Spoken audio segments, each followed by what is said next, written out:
commissions, statutory authorities. On Wednesday this week, COSASE chairperson Joel Ssenyonyi presented to Parliament the committee's report on its investigations into the operations of Uganda Civil Aviation Authority. Among the issues that the committee investigated was the ongoing rehabilitation of Entebbe Airport, as well as a memorandum of understanding that was signed between the Ugandan government and the Chinese government over these works. But before I present, Madam Speaker, I beg to lay on table the original copy of the report.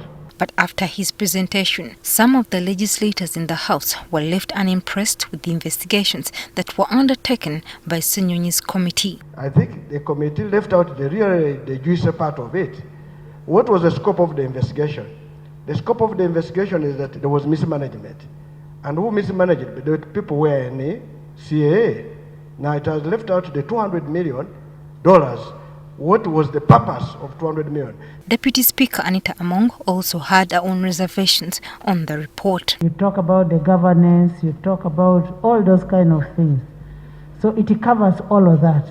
So there is a difference between your title vis-a-vis what is in the report.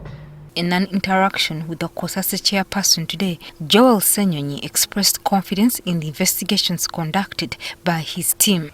In Uganda Civil Aviation Authority, we focused on, number one, this loan agreement, which was signed by the Finance Minister, Matia Kasaija.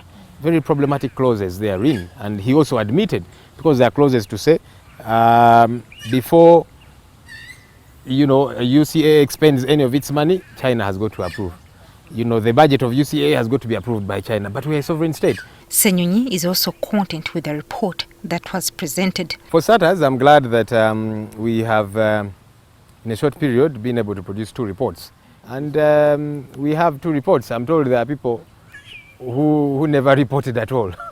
But he does admit that maybe a time constraint may have limited the committee's ability to delve into all the issues pertaining to the operations of UCAA. We decided that we shall not look at everything, given that we had a limited time. And the Speaker was also putting us on pressure to say, please finish quickly, because we have the Auditor General's report that's coming up, and it's out actually that we must move to it, so we had to operate as quickly as we possibly could.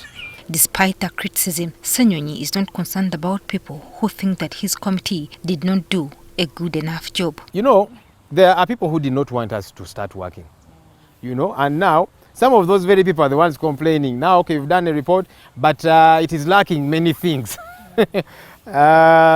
Whatever their agenda is, really, I'm glad that eventually we're able to do some work. And to those claiming that it might have been compromised, Ssenyonyi is choosing to turn a deaf ear. People try and compromise you. Once they fail, then they'll try and throw propaganda. That one, because they are trying to target your credibility. Once they discover this one is not compromisable, okay, let's try and dent his credibility.